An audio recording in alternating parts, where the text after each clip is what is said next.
Okay, hello everybody. We are just at the top of the hour, so we'll go ahead and get started. My name is Sophie Ziegler. I run comms for Library Juice Academy and Library Juice Press, and I'm very, very, very excited to be here today. I'm so glad we're all together for this.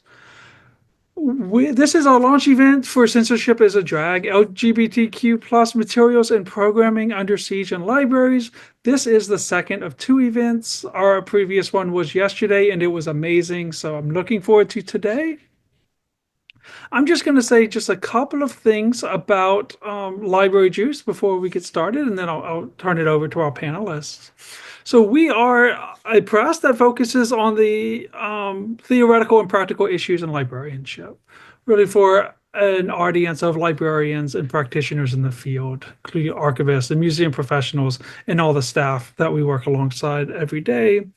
And Library Juice Press is an imprint of Litwin Books, so you can find more about us at litwinbooks.com. We also, in addition to all the books that we publish, we also host two academic journals, including the Journal of Critical Library and Information Studies and the Journal of Critical Digital Librarianship. So if you are interested in those topics, especially a critical angle of those topics, I encourage you to take a look at those journals. And of course, if you write on those topics, I hope that you'll consider these journals as a possible outlet for your work.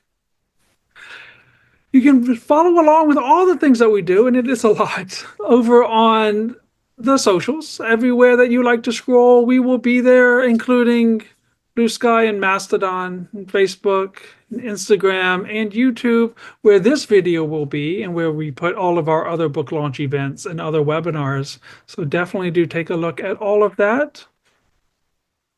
As I said up at the top, in addition to Library Juice Press, I also work with Library Juice Academy, our sister organization, which offers a range of online professional development courses for librarians and archivists and all of our staff. Again, focusing on practical topics. We do asynchronous learning, usually in 4-week increments. We have a lot of really great, very experienced instructors working. We do CEUs and PDHs for those of us very interested in that. And of course, we have institutional bundles. We offer certificates. We offer one-off trainings. It's actually a lot of wonderful resources. If you're interested in that, please do take a look at libraryjuiceacademy.com. That is everything I wanted to say. I'm very happy now to stop sharing and to step aside and let the editors take it from here. Jason and Jordan, it's all yours. Yes. Hello, and thank you for joining us today. We're here to talk to you about our book, Censorship is a Drag. My name is Jason Phillips. I'm a social science librarian at the University of Central Florida. Jordan? I'm Jordan Ruud, and I'm the Director of Library Services at the University of Arkansas at Fort Smith. When Jordan and I first approached the series editor, Emily Drabinski, about this, back in 2022. It was kind of a different environment then than that we're facing today. Maybe not quite so bad, but still not great. And Jordan and I had had some experiences in our time together at the University of Arkansas, Fort Smith, that inspired us to want to pursue edited volume. And the idea that we had started out with is we wanted to write a book about censorship of LGBTQ materials and services in academic libraries. So we did a call for proposals, and we received so many wonderful and outstanding proposals from school librarians, public librarians, from archivists, that we opened it up. We changed kind of the scope of the book and opened it up to include so many of the other wonderful areas that we have represented today with our panelists. Jordan and I co-authored 3 of the chapters together. We had kind of the idea that there were certain concepts that we wanted to see in the book, a discussion of collection development policies, discussion about censorship and internal censorship that can happen in academic libraries.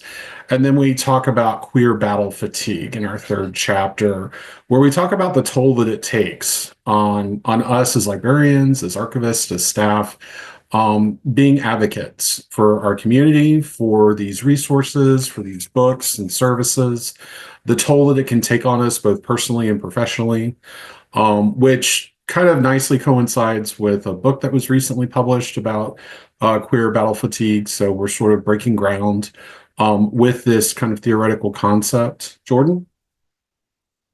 Yeah, I think that about sums it up. We were speaking from obviously our own experience, but also trying to synthesize, I think, some of the strands that we anticipated our authors would bring to the table. And honestly, our we got a pleasingly overwhelming array of different ideas on display in this book. And yeah, I think the intention of our chapters is really to bring our perspectives to the table, but also to sort of anticipate some of the currents that we were sort of foreseeing at the time. And honestly, like I think I think this might end up coming up a little bit later. At the time we were conceiving the book, it felt very current. That we were talking about issues that were in play at the time. As we sort of neared the end of the editorial process, I think we kind of had the perception that this was going to be a bit of a historical document. It kind of seemed like the currents under discussion in the book were maybe on the wane. Maybe moms against for liberty, moms for liberty, Freudian slip there. Were maybe not doing their thing quite as much anymore. Maybe acceptance was on the horizon, and maybe censorship wasn't going to be as much of a thing in the future. And then November of 2024 happened, and all the subsequent events to that. And it became very clear that our book is not a historical document, it's a living document. So we're proud to have, put this out there at, this point in history, along with, all the contributions from our chapters. One thing that we hope that the audience, the readers, will take away from the book is that most of the chapters include some kind of toolkit.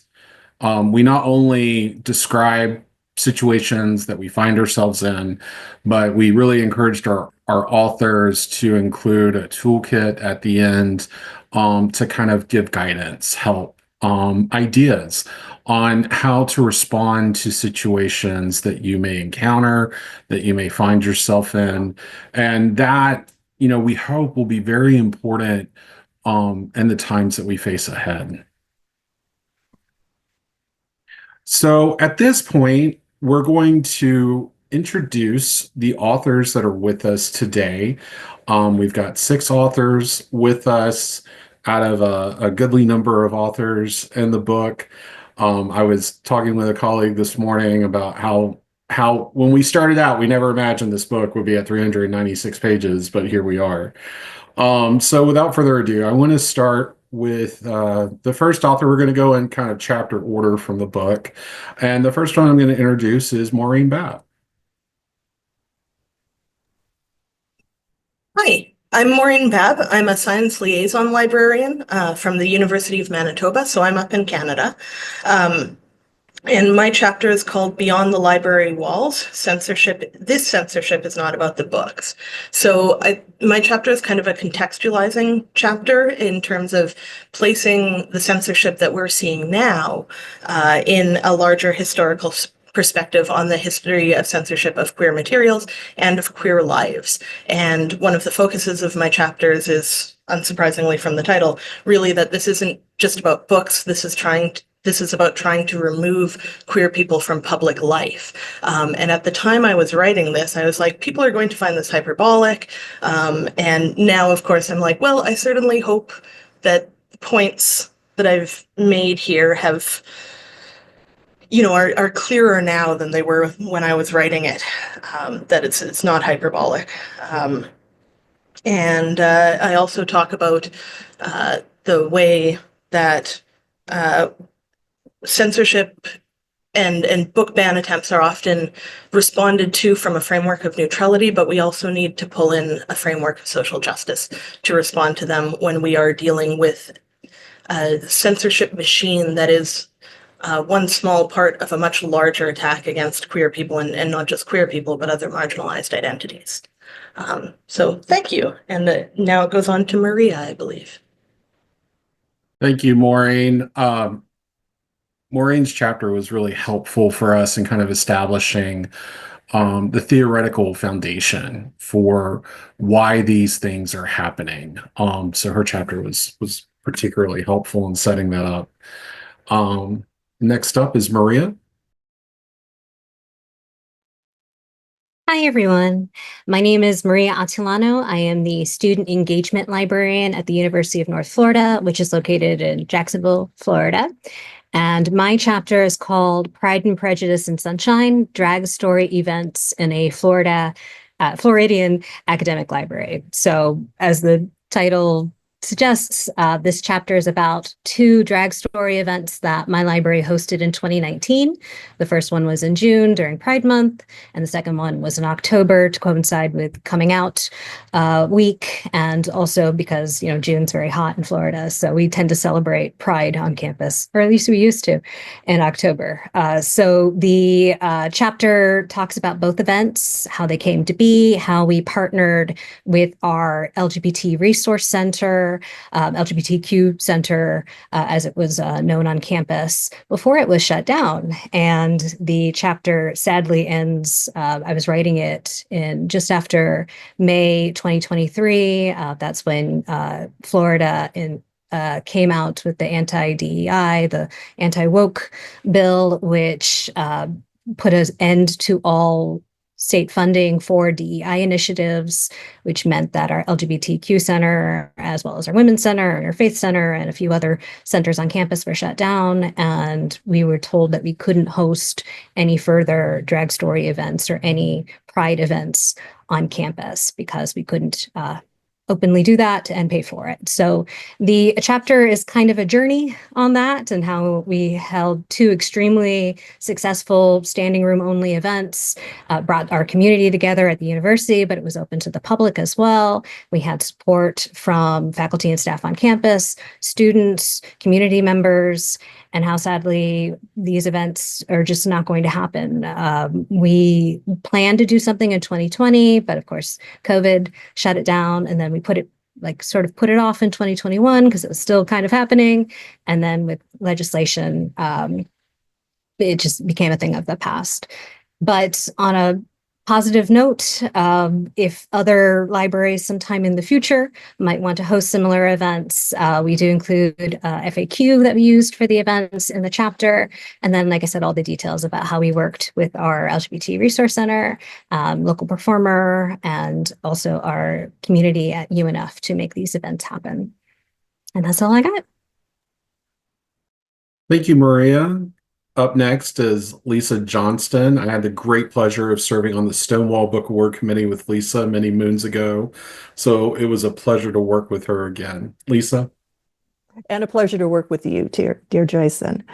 My name is Lisa Johnston. I'm Director of Library Services at Eckerd College on the Gulf Coast of Florida. We are a private school, so our situation is a little bit different. However, I'm thinking it also might change. My chapter was inspired by an old brochure that I saw from the archives of the now Rainbow Roundtable of the American Library Association. I've been a member of the Rainbow Roundtable for, like 26 years. And it really became my home within ALA. And because I was at a rural college at the time, it was my community. So I decided to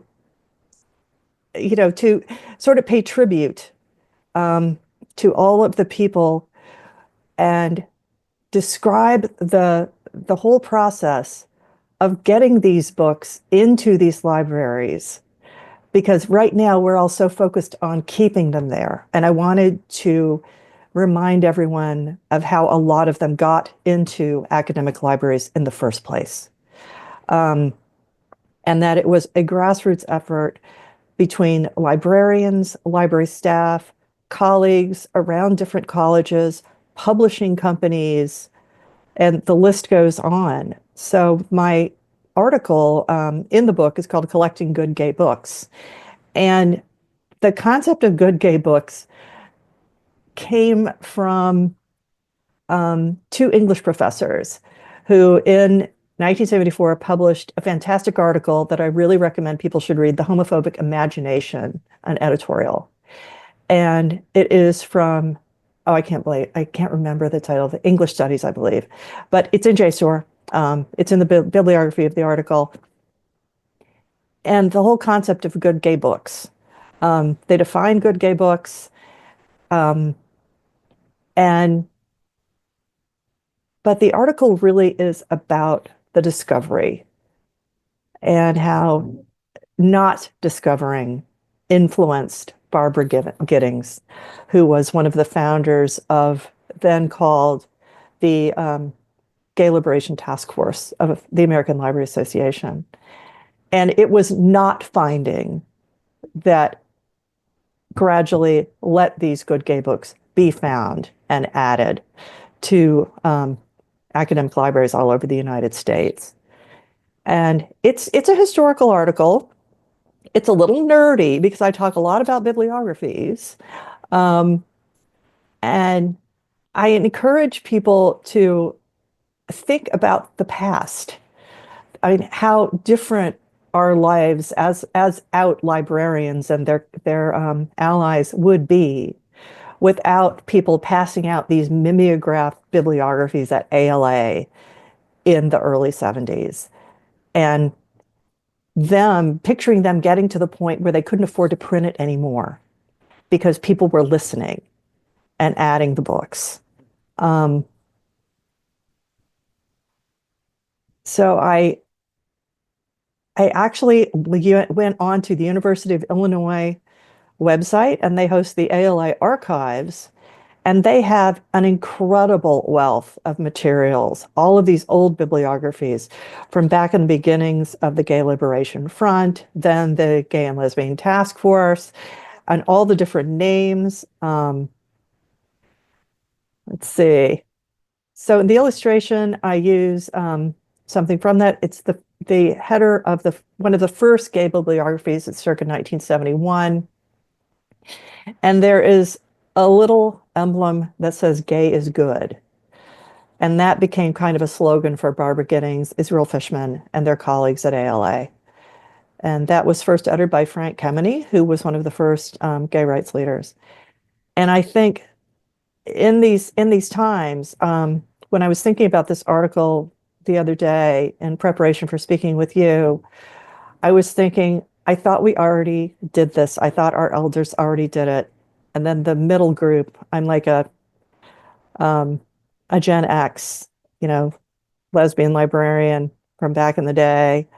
And it's like, I thought we had helped. I thought we had gotten our younger colleagues a place where they were safe and secure, all of our readers, all of our library users. And obviously, part of me thinks that we just have to maybe think of different ways to fight, to keep these books that had a very long journey getting into the libraries, to keep them there. And that is it. Anyway, thank you for listening. I love this opportunity. This article was definitely a labor of love for me. I also want to thank my colleagues, and I want to thank the fantastic collection at the University of Illinois and the University of Chicago libraries, and Jason and Jordan for looking at the abstract that I dashed off because I saw a picture of something, and it made me think, about our elders. Anyway, thank you. Thank you, Lisa. Our next speaker is Evie, talking to us about archives. Thank you. Yeah, thanks so much, Jason, and good afternoon, everyone. So I am currently actually at the University of Maryland in the University Archives here as the processing and reference coordinator. But at the time of writing my chapter, myself and my co-author, Kestrel Ward, were both employees of the Architecture and Fine Arts Library at the University of Florida. And being at a Florida institution, like Maria previously spoke about, is what really shaped the writing of this chapter during 2023.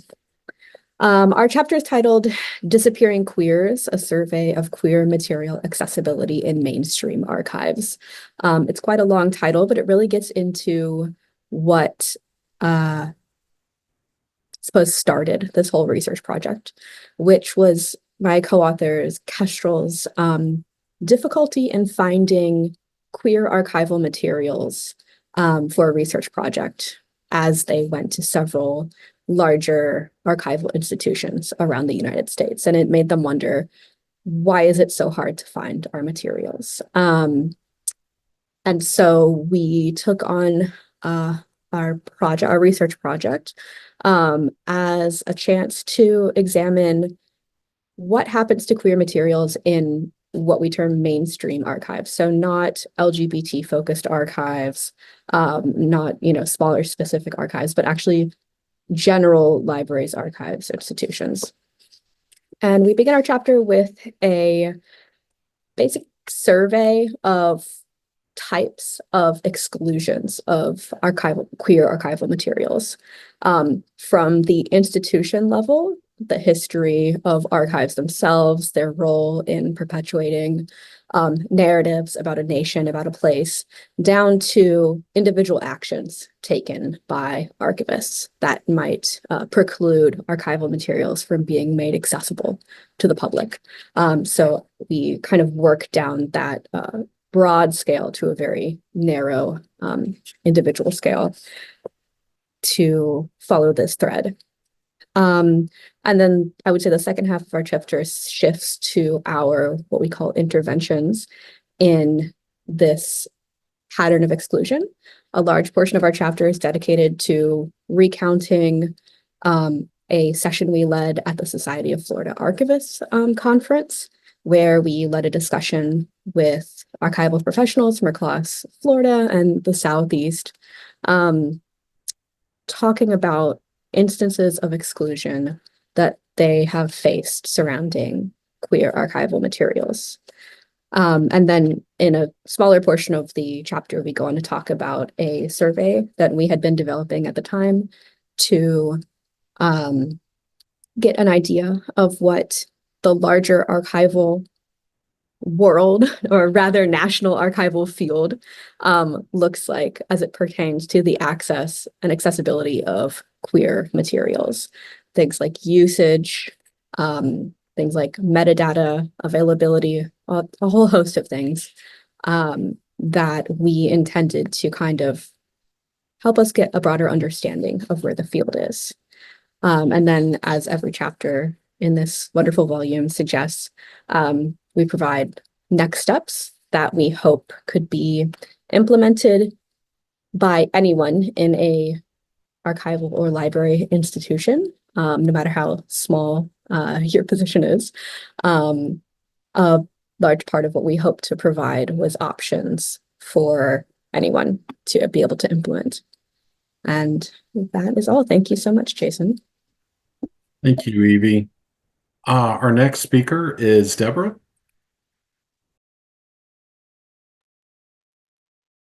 Hello, my name is Deborah Livingston. I identify as queer and non-binary, and my pronouns are they, she. So I'm a lifelong library worker. I was in public libraries for more than 15 years. And if you add up all my library time, it is more than 20 years.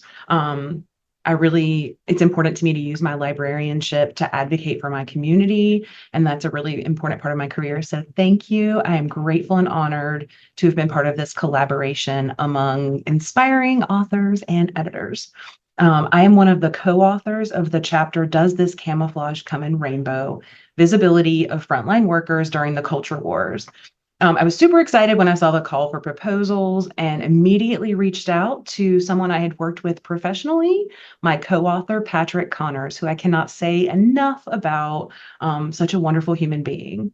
We, again, as I noted, had served together professionally and had really talked a lot about our experiences being LGBTQ 2SIA plus frontline library workers. We're both very passionate about this work, and we began our proposal very quickly and realized that LGBTQ 2SIA plus library worker visibility would absolutely be the focus of our chapter. We really collaborated extensively and looked at our lived experiences and used those plus the current research and literature to identify and present factors in our chapter which represent what impacts LGBTQ2SIA plus library work. We talk about how political climates impact library work. Someone mentioned earlier about like neutrality, and we both have dealt with the consequences of that viewpoint in our work. We discuss how facing the constant onslaught of harmful legislation, rhetoric, language, and practices leads to exhaustion for LGBTQ2SIA plus library workers. So pulling into that queer battle fatigue that was mentioned earlier. Unfortunately, like when we wrote, like others have mentioned, when we wrote our chapter, we were hopeful that this would be, like a little historical moment, but at least we are able to learn from this chapter and maybe gain some insight. We contrast the cultural push for being your authentic self at work, which is still a big push, against the reality of what that looks like for LGBTQ2SIA plus library workers who have to monitor their work persona and presentation to maintain their job, to have safety. We present the critical need for LGBTQ2SIA plus library worker visibility in communities, especially for queer youth. We note the reality that being visible could also have drastic consequences. And even back then, it was, we mentioned the possibility of being convicted of felony charges, as well as some cases that have occurred in the field. And of course, like everybody else, we explore actions libraries can take to reduce LGBTQ to SIA plus library work stressors by focusing on more inclusive and thoughtful hiring, policies, benefits, and really taking time as administration and colleagues to study the nuance and really consider the nuance of the LGBTQ2SIA plus experience and how that impacts policy. We introduce modifications to existing practices and suggestions to new ones to better serve LGBTQ2SIA plus library workers. And finally, we provide tools for and challenge libraries to demonstrate active allyship to support and commit to protecting their LGBTQ 2SIA plus library workers. This chapter meant a lot to us, and we're really glad to have worked with all of you. Thanks so much, Deborah. And our last author that we're featuring today is Julie. Hi, I'm Julie Lusinger from the University of North Texas, and my co-author, who is not with us today, is Kobe Condry. We wrote the chapter called Trans Accessible Libraries, and I'm pretty sure that Jason and Jordan just included it because they were excited about the project. So I feel like it's kind of different from the rest of the book. And my situation is pretty similar to Maria in Florida. We're about a year behind in competing with how much we can beat people down. And so it's been a bit of a challenge. So our chapter is about, we got some intramural funding at our university to do a needs assessment and of our collections and services for our trans students. I forgot to add, I'm also the LGBTQ studies and gender studies librarian. I guess that was kind of critical information there. And I was doing quite a bit of outreach with our queer and trans students that I'm unable to do anymore because of the laws in our state, which has been pretty heartbreaking. And it was, I feel bad that we can't be as visible to our students anymore. And I I do miss that aspect of our work. So the Trans Accessible Libraries Initiative kind of got started when I was talking to some trans and non-binary friends casually about if they actually use the library for anything related to gender, and they didn't. And I heard various reasons, like everything is out of date, or they don't feel comfortable asking for help, etc. A lot of the research that we did backed that up. And so that was kind of how we proposed to get the funding. So we did a survey that definitely couldn't have been done without the help of our campus gender and sexuality office that doesn't exist anymore.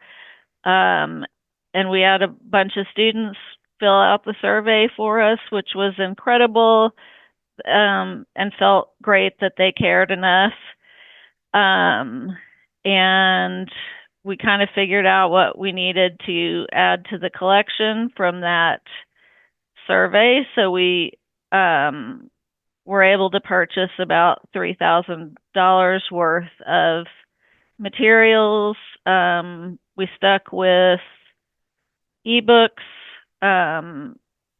since we did hear a lot and in our research about discomfort interacting with staff. And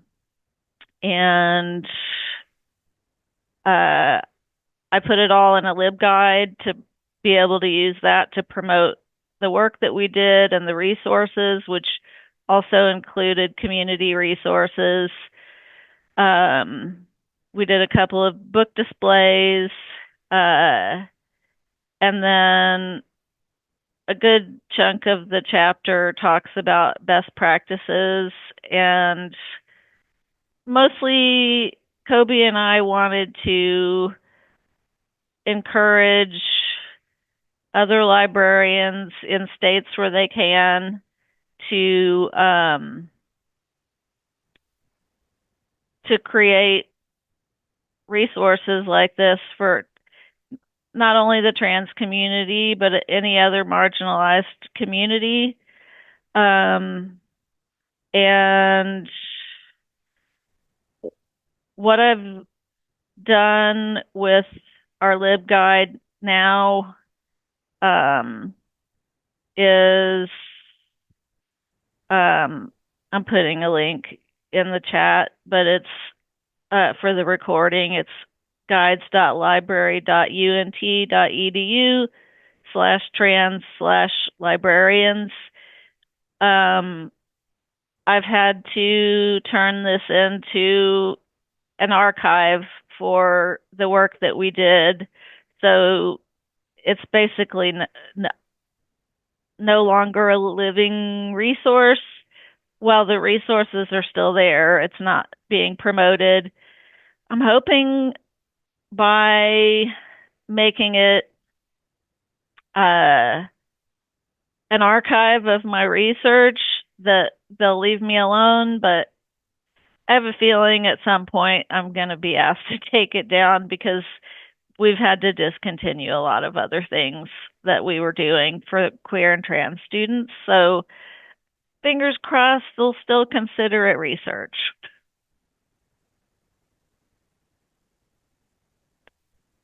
That's it. All right. Thank you so much.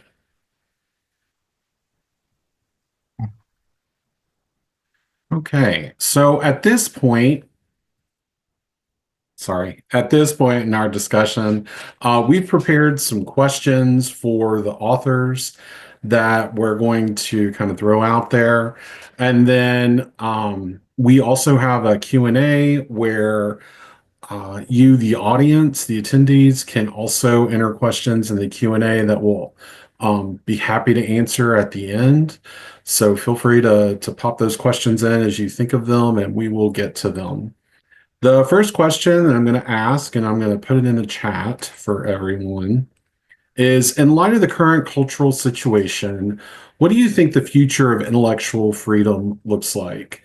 And to kind of jump on the point that Deborah ended on, I do feel like that in 2025, things being as they are, I'm having to be a little more careful, a little more apprehensive about my service and scholarship.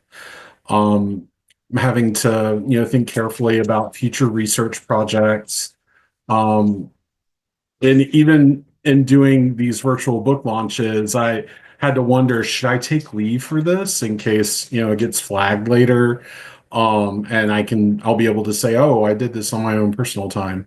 It's kind of a scary time to live in right now if you're, a queer librarian, a queer activist, a queer scholar, writing about queer issues and being an advocate for the queer community. And so I think there has been a chilling effect on the community for those of us living in states where there are kind of these active proposals and legislation and things that we have to be a little more careful and cautious. And I'm gonna just pop a question in the chat and turn it over to Jordan. And then for our panel, if you'll just raise your hand, we'll just go in the order that you pop up. I think kind of amplifying what Jason has said, yeah, certainly we're in a situation where a lot of librarians, information professionals are going to be inherently circumspect about the work that they're doing in this area. Obviously, out of self-interest, out of the ability to protect oneself. You as the individual come first, and that's something we talk a lot about in our third chapter, touching on queer battle fatigue. But I would also like to keep in mind that libraries have always been a very collaborative place. We don't work on our own. We're not lone wolves. Librarians they work together in libraries, and libraries collaborate with one another. So I want to say optimistically, to some degree, that the future of intellectual freedom is going to depend on that kind of cross-institution, cross-cultural, sometimes collaboration, where maybe people step up on behalf of those who can't act at the time. I was looking right before this started. I saw a news story about IMLS being essentially raided by Doge. That was going on this morning. That is leaving the potential of crucial services for libraries basically defenseless. I say defenseless in the sense that IMLS at that moment could not stick up for itself, but maybe there will be advocates, maybe in blue states, I don't know, who are able to, sue and get it, protected again, something of that nature. And that's the kind of collaboration I'm talking about, where people who maybe feel a little bit more sheltered by their circumstances are able to act on behalf of those who, are unable to do so. Thanks. Julie?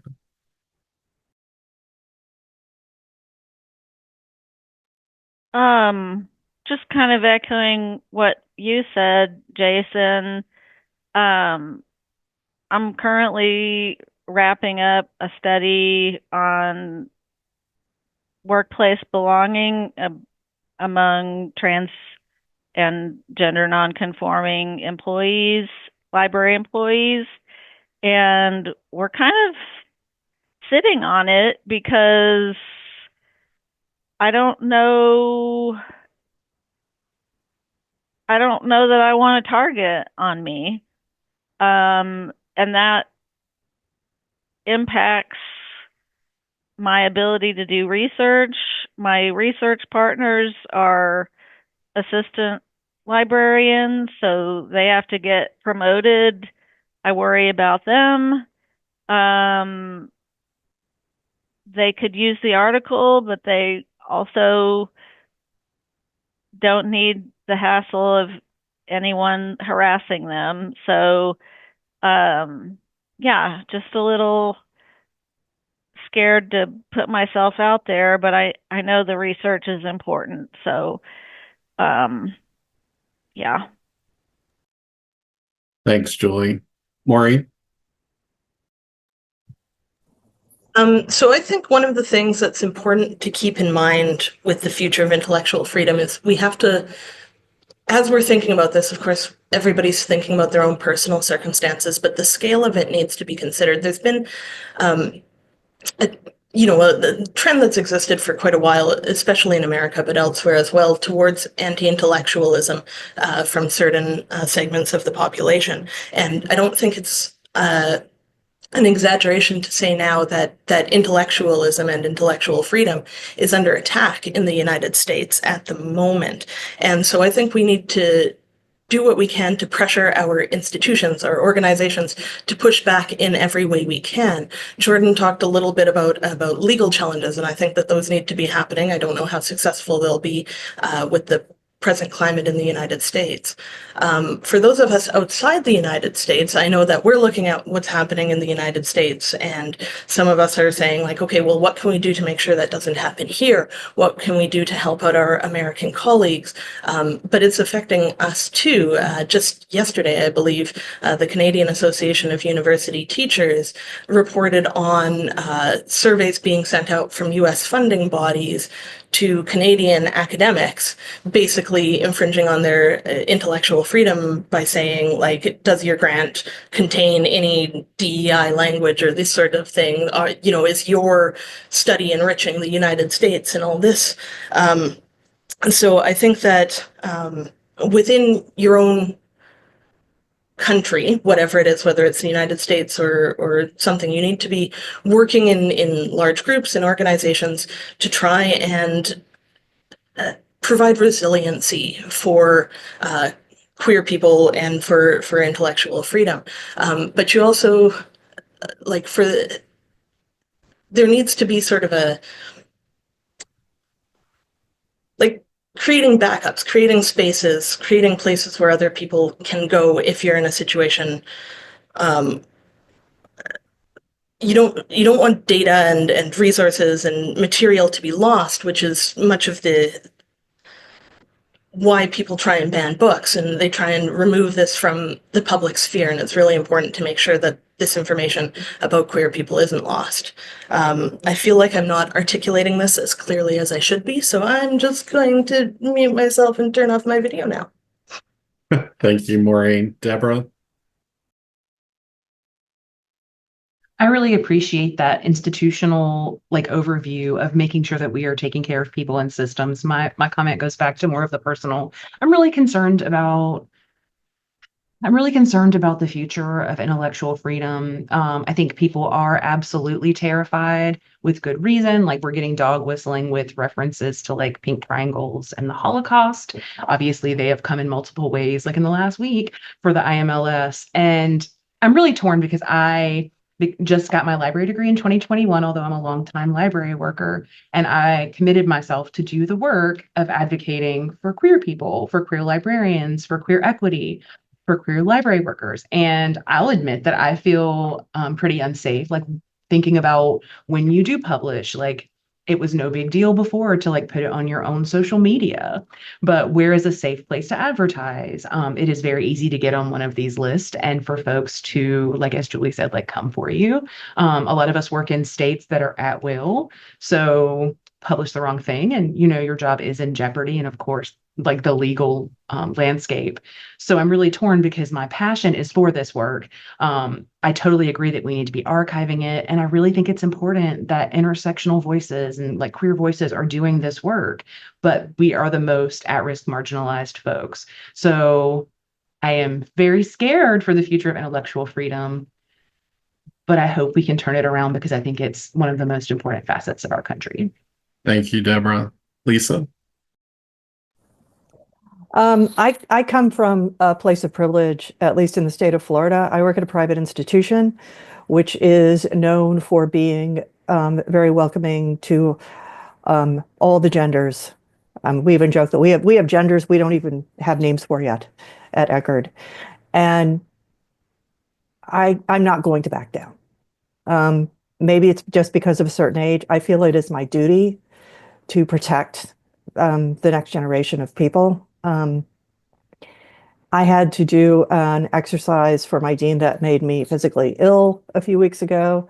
All of the departments had to make a list of all of their outward facing websites or products that had anything to do with DEI. We have some help on our campus in that we have a chapter of the American Association of University Professors, which is the equivalent of the organization in Canada that Maureen described. And our faculty, what we're really concerned about, librarians there have faculty status, I have tenure. So that gives me the privilege to take a few more chances, but I also have to be aware that if our scholarship students, if we lose state funding, Pell Grants, et cetera, whatever they're called in your area, for state grants, we have something called Florida Sunshine. All the students could go away, which would be ruinous to small institutions. We would not be able to have our mission. I've been doing this work, God, since the 90s. And I'm just going to keep doing it. And the risks are great, but I mean, right now we're under the radar. Well, I just put us on the radar. So if anybody's listening, but I think I have to protect my students and my colleagues all over our campus, all over our state. And I'm just thinking about our elders and how they walked through the streets. They had protests, and protests have kind of fallen out of fashion right now, I think, because people are afraid. But I think we can protest just by showing up to work and going through our days openly as we can. Anyway, thanks. Thank you, Lisa. Evie? Turn my audio on there. Thanks, Jason. And Lisa, thank you for that. I'm just going to, I think, add a few words to Lisa's point about fighting, essentially. The future of intellectual freedom to me is a fight that has to start, if not now, then in the last few years. And I can recognize that I am in a somewhat privileged position relative to this sphere because I have confidence in my administration currently my university administration to support me, to not target me because of my identity or my work. But at the same time, this fear is pretty constant. And yet I also know that I'm privileged in this position as an academic, as a person at an academic library. And I feel that it is part of my duty, my reason for working in this sphere, to get louder right now, to not back down, to not hide my work or rethink my projects, but to double down on them. And to show that, to provide an example to others that this is not the time to be falling back. It's the time to be advancing with our work because it is critical. And if we take steps back, they're not going to be steps that are able to be taken forward again for a long time. And just a last thought is that we're talking a lot about attacks on DEI, shutting down of DEI in the intellectual and academic sphere. But it's important to remember that for myself, I am DEI. It's not my work. It is who I am as a queer person in libraries. It's not an attack on my work. It's an attack on me, myself, and all of us here. And in light of that, I don't feel like I have another option currently, but to be louder and work more towards these goals. Thanks. Thanks, Evie. So moving on to our next question, what advice would you give to anyone facing a challenge? Jordan? I'll just start, I guess, by going through a couple of the prescriptions that we make in our book. First of all, dealing with challenges begins before the challenge even happens in the first place. And part of the sort of preemptive answer is have a good collection development policy in place. Make very clear what kind of materials you collect. Have a challenge policy in place so that you can point to that at the time when a challenge emerges and say, look, this is how we handle this. This is how you can have your concerns addressed. This is what you can do about it. If you don't have a policy, you might end up flailing. Going along with that, connections are important. I've hammered home about the importance of collaboration in libraries. Libraries don't exist on their own. They're not, an island unto themselves. They exist in their communities. They exist with, the goodwill of the people around them, the communities they serve. So when a challenge arises, ideally you want to have advocates in the community already set up who can advocate on library's behalf. But if not, that's the time to start leading those connections. Say, hey, you've been in our building before. You love the resources that we offer. Here's the time to step up on our behalf. So cultivate those connections at every point in your existence as a library. And that, I think, can go some way toward resolving challenges. But ultimately, I think, and again, this is something that comes up in our book, self-care matters. Don't fall on your sword necessarily if you think you're at risk. We've talked about this, how some of our authors feel more embattled than others, just given their circumstances. And honestly, I can't advocate that somebody be self-sacrificing if it means harming themselves as opposed to maybe giving in. Choose your battles because there will be battles. Thanks, Jordan. Maria? Hi. So yeah, my advice would definitely be choose your battles. That's one of the things about being into this anti-woke agenda in Florida for 2 years now. They want to wear us down. They want to make you give up and do something else that, is not going to get us in trouble. And I think it was Jason who mentioned earlier about the chilling effect. It's real and there's only so much you can do. So my advice would be, having had to go, okay, and so many times, in that I know I would love to do more drag story time events at the library, but I can't. So what else can I do? If my supervisor says, I want to do banned books week. Okay, pivot, do something else. And I mean, programming is a creative art form anyway, when it comes to any sort of event planning for libraries or elsewhere. So I've really had to start thinking outside the box for events and exhibits I want to do. I've had to reach out to different groups and go, what I really want to do is a trans awareness exhibit, but I can't. So what else can I do?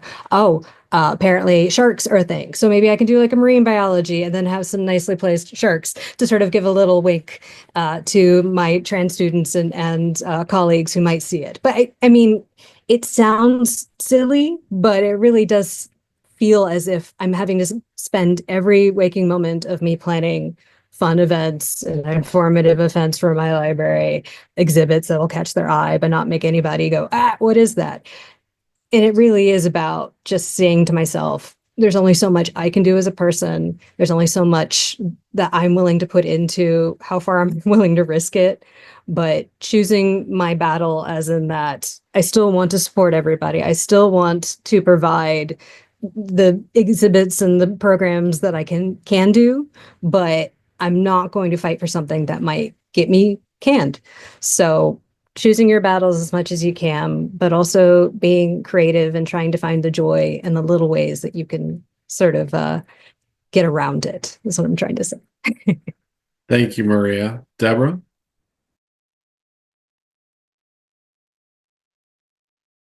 So I've talked about this one in a conference before, and it's not so different.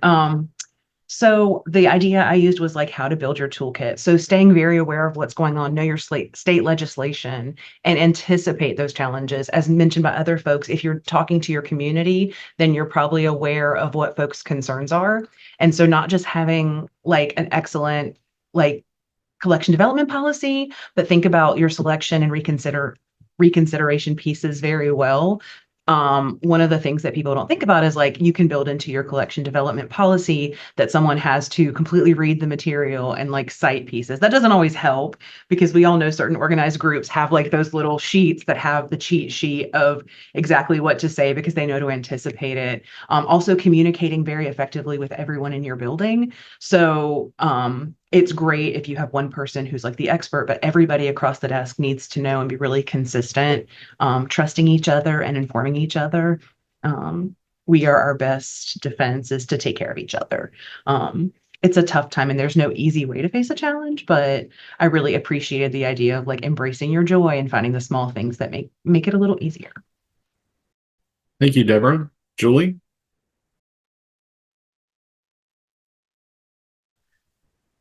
The only thing, camera. Okay.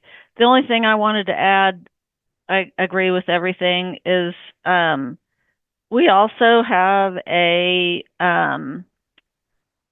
policy for outreach, programming, events, exhibits.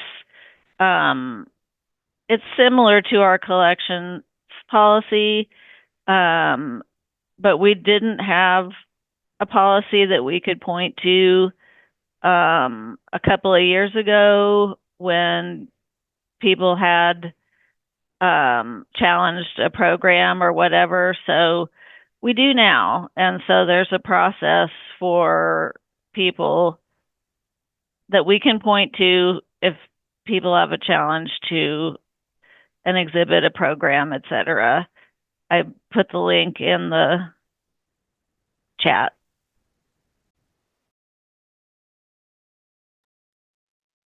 Thank you, Julie. So moving on to our next question, we're actually going to skip question 3, panelists, and go to question 4, just so that we have plenty of time for our attendees to ask questions of us. But opening it up to our panelists, what questions or comments do our panelists have, or for each other or for the editors?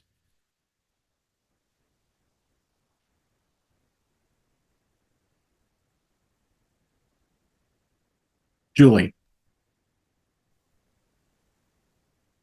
I just wanted to say thank you for putting this book together and this panel. I've been feeling pretty alone in this, and this has helped a lot. Thank you. Yeah. We're hoping to, at ACRL, there's a few of us that'll be there, and then at ALA this summer, we're hoping to kind of get the gang together, if you will, for just kind of a social event. Albeit both ACRL and ALA will also be having a panel discussion at ALA. And Sophie, I'm sure I think the publisher will be there with copies of the books in the exhibits hall. So there'll be yes, they'll be there. Awesome. So there's opportunities for us to connect in person and find ways to kind of support one another, because I think for our authors, they thought, okay, I submitted the chapter and it's done, but the work seems to have continued, because I reach out to the authors with updates, like we're doing this virtual book launch and other activities. Lisa. All right. We're all thinking about things we never knew we would ever have to think about, unfortunately. And I was wondering if anyone has compiled a resource of policies like for book challenges. Or, I absolutely love the guides that people have been posting. I've been saving them. Thank you, Sophie and Julie, a lot. And the other thing I wanted to mention was, if you're a member of ALA, if you go, the Rainbow Roundtable is really helpful. It got me through very hard times because, people in that roundtable, I speak for Jason as well, they became like family, very, very dear friends. And there are different kinds of volunteer opportunities. They always need people on the book award committees. And here we are, a bunch of writers and researchers. And so this is an opportunity. But I do want to encourage you to get more involved with bits of ALA that are like Rainbow Roundtable, Chinese Library Association, APALA, Black Caucus. It's really, really helpful. And it's even more necessary now than ever. All right, thanks. That's my advertisement. Thank you, Lisa. Yes, I'm also I'm doing all the things. I'm hoping to go up for promotion to university librarian, and so I'm doing all the things. And I'm currently the secretary of the Rainbow Roundtable, and something I'm hoping to get off the ground with the Roundtable this year is starting a mentor-e program. We saw this kind of emerge from the core of ALA, the core division, and they have kind of a mentoring committee that pairs mentors and mentees together. And we had a few mentees specifically seeking trans or non-binary or queer mentors because of the unique nature of their I guess things that they needed mentoring about.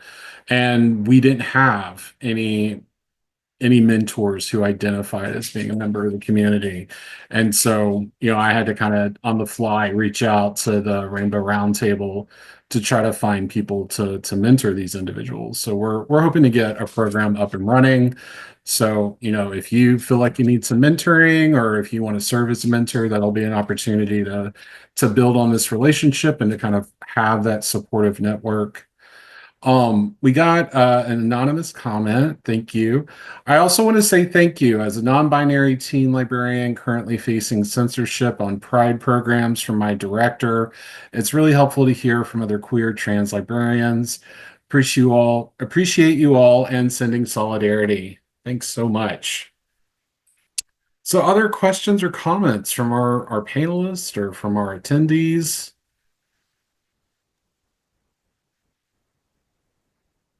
Jordan. I think one interesting theme that's sort of come out, not just as we've been editing this book, but honestly, as I've been listening to some of our panelists here, I would say especially the things that Maureen has talked about and the things Lisa has talked about is we're in a new moment. We're in a new moment with respect to the things that we're experiencing, but this stuff is not new. This oppression of identity and whatnot is not new. And I'm thinking too about a question that came up during yesterday's panel about NEA censorship during like the 80s and 90s and how that kind of that kind of echoes what we're going through in this historical moment. And I just think about, this application of, protect the children and community standards and all these ideas and how these ideologies resonate throughout history. So in a way, it's a very frightening moment to be in because we're all, at risk on one level or another, not just professionally, but personally. This stuff takes a huge personal toll. But honestly, I think about, the fact that other people have been through this before. And this is a scary moment, but there have been scary moments in the past, and information professionals made it through them. And maybe that feels a little bit anodyne to say at, such an embattled time as this, but I definitely do take inspiration from not just the strength of our forebears, but from what they've been able to apply to power through these situations. Mm-hmm. Maureen? I just wanted to add, I saw in the anonymous comment that it ended with solidarity, and I think that's really important to keep in mind. Like, we are not alone. We are facing tremendous challenges. I think we need to be realistic about those challenges. Queer people right now are under threat. Libraries are under threat, and no amount of good behavior is going to change that in this moment.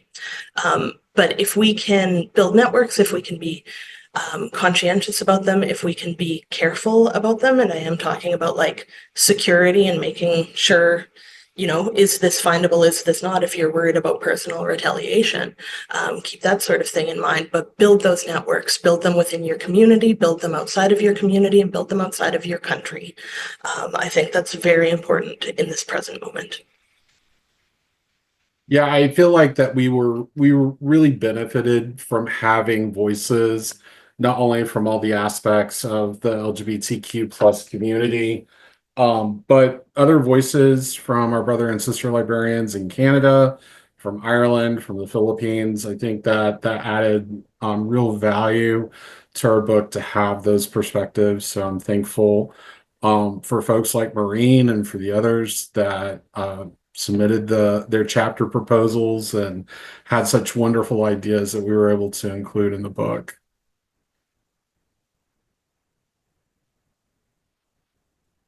Other comments or questions?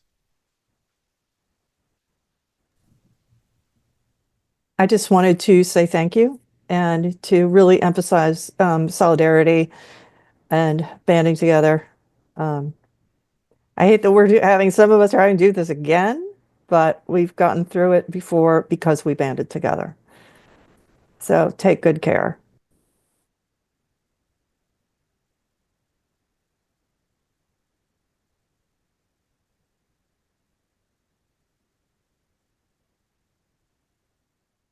Well, we won't take up any more of your time if there are no more questions or comments. I want to just say on behalf of Jordan and I, and I'm sure Jordan will chime in, how much of a privilege it was to work on this book, to interact with our authors, to edit these chapters.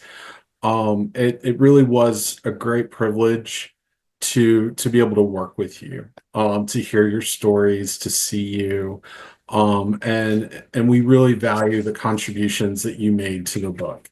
And I know that it's going to help other people in our community, other librarians, other queer individuals. So, take some measure of pride in that. I know most of y'all submitted your chapters in like December of 23, maybe. I can't even remember, like time is a fuzzy concept after the pandemic. But it seems kind of like a delayed satisfaction that, we submitted the manuscript in March of 24 for publication, and then it came out a year later. So it wasn't until I got my copy in hand that it felt real. And it's just been a really great experience for me. Jordan?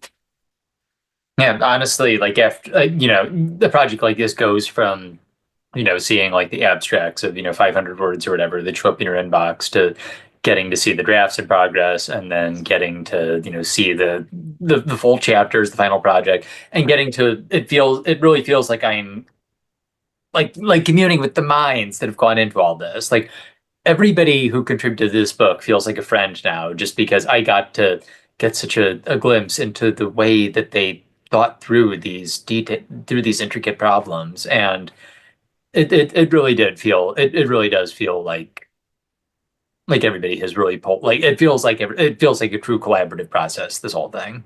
I know that we're kind of working toward a common goal in all this, and I very much appreciate everything that everybody as individuals brought to this project. I really do. Mm-hmm. Yeah, the story behind the cover, I wish Jordan and I could take full credit for that, but the cover designer for the publisher came up with kind of the idea, and I think the piece of it that Jordan and I came back with was when you're blacking out the title and the editors to make it look like it was done with a marker, because that often feels like what's happening to our books. Actually, something else kind of funny about the cover is Yeah. we came up with the cover design very quick. We came up with the different cover design very early in the process. So if you have a physical copy of the book, you've seen that there's like sort of this frontispiece, and then this Yes. right at the back, these pictures of a drag queen, holding up books and doing the shushing motion. That was our original cover concept, was to have this drag queen doing these shushing motions. I took these pictures actually in a local indie bookstore. Shout out to Bookish in Fort Smith. We got a queen we know to model for those pictures, and it turned out that they wouldn't really work for the cover because they weren't quite high resolution enough. But we were luckily able to get them included in the book, which I'm happy, because I think they're wonderful pictures that each sum up, like they each tell a story in their own way.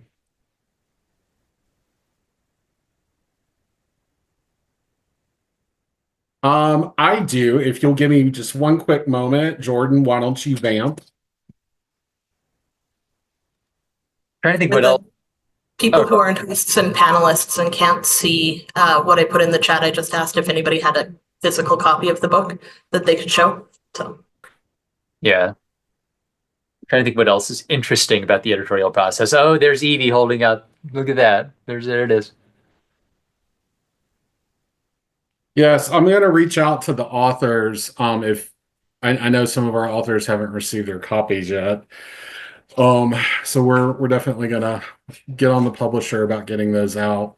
Poor Jordan still hasn't gotten his, but here's my copy. My mom, she asked, are you gonna get copies that you can give to your family and friends? And I was like, Mom, the publisher's gonna go out of business if they give everyone that many copies. But I did get an extra copy that's going to my mom, who I have a dedication to at the beginning of the book. Deborah, did you pop up?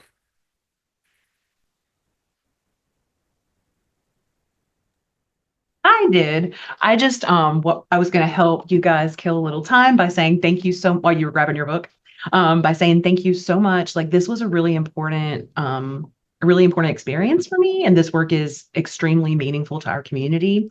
And even just listening, like I listened yesterday and I listened today, I'm so proud of the work that each of us is doing. And like my morale may have been not the best, but I am inspired by each of you, and maybe I can go much further than I thought. So thank you. Thank you, Deborah. So I'm gonna here's, if y'all can see, here's a picture from the front. did a bit higher. Good. How many librarians does it take to display a book?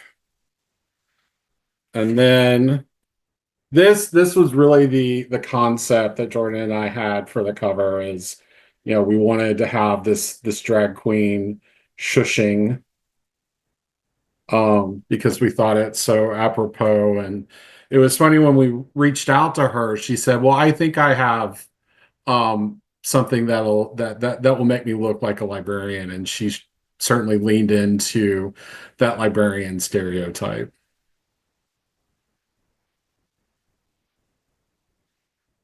Well, I want to thank everyone for making the time to join us today, the authors, and our attendees. Thank you so much for coming. This will be recorded and uploaded on YouTube, and links will go out so we can share those. I want to give a special thanks to our series editor, Emily Drabinski, who, y'all, she can do everything. Like we need to just make her queen of the universe, because she managed to be ALA president while being series editor while we were going through all of this, and always had time for Jordan and I and the questions that we would have along the way. So she's wonderful. I want to say thank you so much to Emily, and I also want to thank our publisher, Litwin Books and Library Juice Press, for taking a chance on Jordan and I with our idea and letting us run with it.